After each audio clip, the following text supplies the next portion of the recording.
ઈચ્છા હોય ને એને ખબર પડે. આપણે અહીંથી ઘણા ટાઈમથી પણ આપણે કોઈ મગજ એવું આવે નહીં, પણ એમને મગજમાં વિચાર આવે કે ભાઈ તમે સમુદ્રમાં ગયા ને બધા, એનું પાણી કેવા કલરનું દેખાય? વાદળી દેખાય. હકીકતમાં પાણી કોઈ દિવસ વાદળી હોય ભાઈ? કે પાણી કોઈ દિવસ વાદળી, તો એને વિચાર આવ્યો વૈજ્ઞાનિકને કે ભાઈ આ પાણી વાદળી કેમ દેખાય?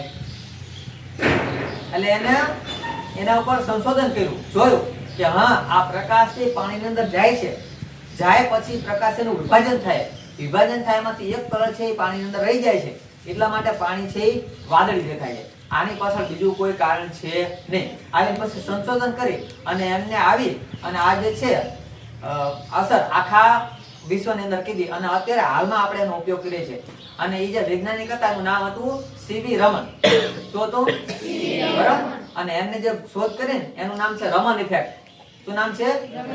પ્રકાશનું વિભાજન થાય અને વિભાજનના કારણે વાદળી પાણી જે છે દરિયાનું, એ પાણી કેવા કલરનું દેખાય? વાદળી. હકીકતમાં પાણીને કોઈ કલર છે નહીં.